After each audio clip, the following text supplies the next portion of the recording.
In 2005, there was one racing game that asked the only question that really mattered: Ford or Chevrolet? Two brands, 48 cars, and absolutely no mercy. This was a full-blown racing and brand war, and you had to choose a side. Welcome to the Worst Racing Games, the series where you guys suggest different racing games that you think are terrible, and then I play them, review them, and rank them. Today we are looking at somewhat of a cult classic called Ford vs Chevy, a game that let you burn rubber for brand loyalty, destroy the rivals, and prove once and for all which brand was king of the road. So before we dive into the gameplay, let's just talk about the history of the game. So Ford vs Chevy released in November 2005 in America and August of 2006 in PAL regions, releasing on both PlayStation 2 and the original Xbox. It was developed by Technics, who you may know for the absolutely terrible Ride to Hell Retribution. However, they have worked on a variety of different racing games over the years, such as 007 Racing, Street Racing Syndicate, Cartoon Network Racing, and The Fast and the Furious, just to name a few. And depending on where you were in the world, the game was either published by Global Star Software or 2K Games. Anyway, just for reference, the version of the game that we're looking at today is the PlayStation 2 release. So now we've got the history out the way, this is one of those rare games in the Worst Racing Game series where there's actually a plot. It's not much of a plot, but there is one. So what is the premise? Well, you can join either Team Ford or Team Chevy as they revive a legendary rivalry which started way back with the Ford Model T versus the Chevrolet 490. In a slightly jarring cutscene, you are introduced to two old men arguing about which brand is better. Now see, every year there's races all over town.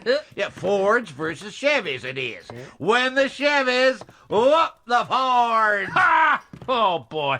Because they were the original drivers of those two old cars. As they argue back and forth like Statler and Waldorf from the Muppets, they put the TV on with their grandkids to watch the annual Westington Cup, a fictional racing series built around the Ford and Chevrolet rivalry.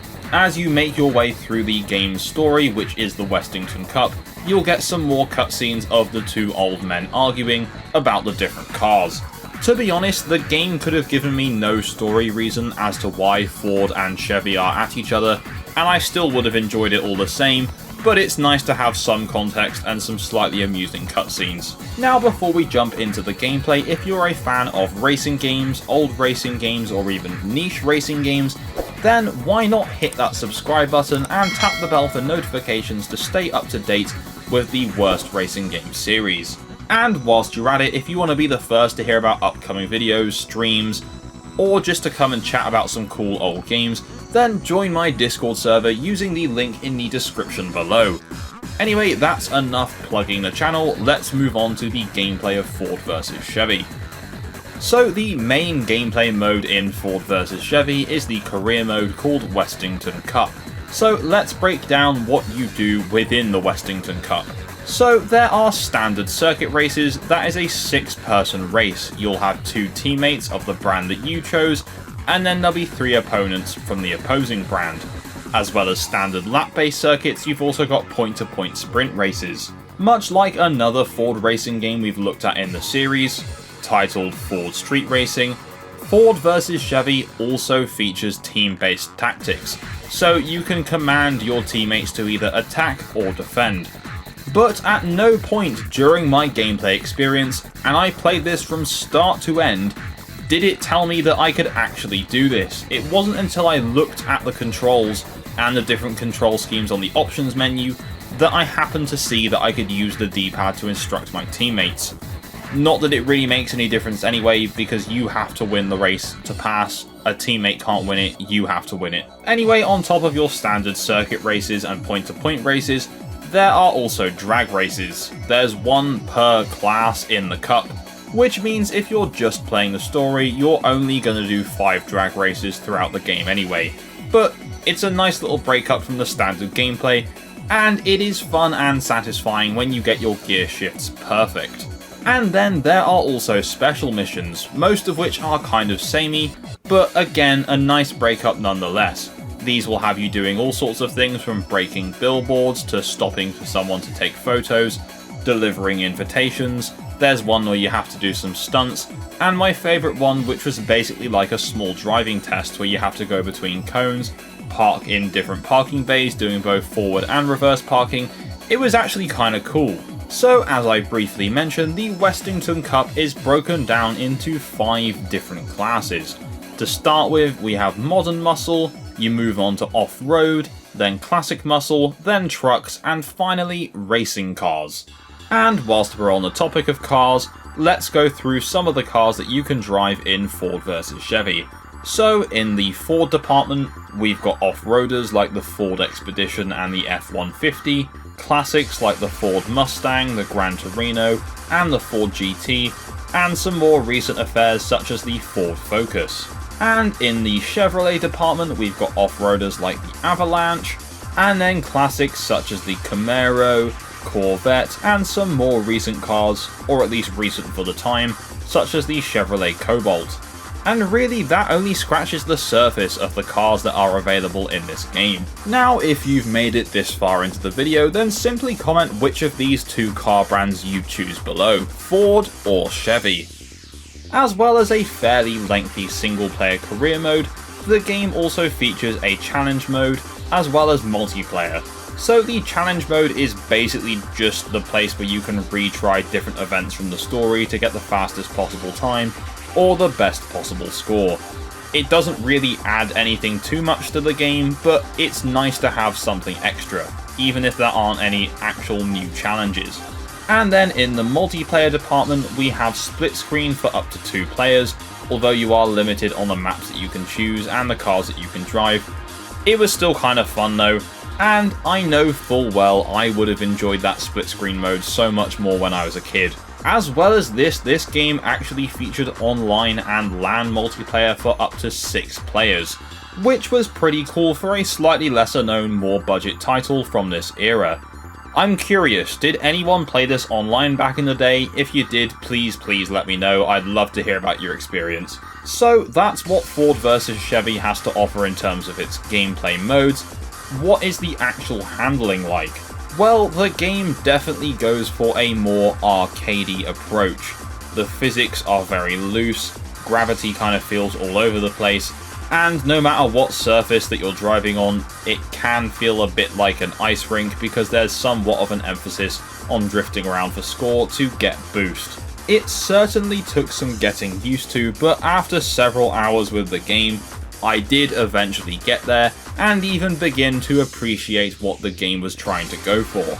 It can be very satisfying to pull off a big drift to completely max out your boost bar, but on the other hand, it's also incredibly easy to just spin out or crash into a wall. And if you do that, then you don't get the score from the drift you were trying to do. So throughout your races you will accumulate points, and these points are earned from winning races, drifting, getting airtime, overtaking, drafting, pretty much doing anything in a race that isn't negative. These points can then be spent on upgrades for your car or buying new cars, although we'll get to that a little bit later. So whilst the game goes for a more arcadey approach in terms of its handling, it actually has a surprisingly realistic crash damage model for a 2005 PS2 title. And again, much like Ford Street Racing, you do have to use your points or money earned to repair the car. And you will actually notice significant performance issues with your car the more you start to damage it, so it is important to either not crash or repair your car before you start a new race. So I mentioned you could spend your points on upgrades, and oh man, there are a lot of upgrades in this game. There are over 150 different car parts you can get from over 20 different manufacturers. You can pretty much upgrade every aspect of your car in terms of performance. Transmission, brakes, exhaust, it's all there. However, what isn't there in this game is super deep visual customization. If you're a big fan of Need for Speed Underground and that level of customization, This game doesn't really do that so well. You can change the paint, and you can change the rims, and that's literally it. Now, don't get me wrong, not having that visible customization doesn't ruin the game for me, it just would have been nice because there were so many performance upgrades already. Anyway, how does Ford vs Chevy hold up in terms of its visuals? Well, in terms of its car models, I would say very well, even 20 years later. Car models are nice, reflections are good, and they're pretty detailed. And with 48 different cars to choose from, you can't really go wrong. In terms of the tracks and the world that you're driving through, for the most part, that's also a pretty big success as well. With some of the city tracks really feeling alive, you drive past a theme park and you can see a roller coaster going over you. It all looks quite nice, and the textures are pretty decent as well.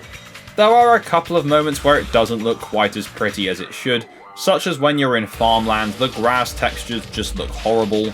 But compared to some of the other titles we've looked at in this series, I would say the visuals hold up pretty well. In terms of its sound design, the car engine sounds, the tyre sounds, all of that is pretty decent. It's not terrible, it's not great, it's just kinda there. Great control there. The game also features a somewhat okay soundtrack, with a variety of different songs, but for some reason the game tends to just loop the same couple over and over again, and there was one specifically during the off-road section that just kept coming back and would not go away, and that was called Dancing Shoes. So I would recommend, if you are going to check this game out, turn the soundtrack off, it gets quite old. Now, in terms of the critical response towards Ford vs Chevy, it was kind of mixed. There aren't many responses to go off of, but the average is approximately about 60 out of 100, with some low reviews going as far as 50. I don't think this is a bad game at all, but in terms of its review scores, I don't think that it helps that Ford vs Chevy, at least in America, launched within the same week as the Xbox 360 and the absolutely fantastic Project Gotham Racing 3, which, you know, is just a far superior, absolutely fantastic game. I mean, they're not quite the same, but if you were looking for a racing game coming out that month, you would choose Project Gotham Racing 3. So now the time has come to rank Ford vs Chevy in our worst racing games tier list. And for me, Ford vs Chevy is actually not that bad. Visually, I think it's pretty good. I like the kind of goofy arcadey style of handling in this game. I think although the story and the old guys arguing is kind of ridiculous, it also has quite a lot of charm. And aside from a few irritating songs in the game, I would recommend checking this out. And so that takes us to the end of our look at Ford vs Chevy, and with it, this week's episode of Worst Racing Games. So, would you rank this game any differently? Do you like it? Do you not like it? Let me know in the comments down below. And as always, if you have a suggestion for a game that you want to see in the Worst Racing Game series, pop it in the comments as well. If you enjoyed this video, please don't forget to leave a like, and if you haven't done so already, subscribe and tap that bell for notifications to stay up to date with the Worst Racing Game series. Thank you very much for watching, and I will see you in the next video. Bye bye.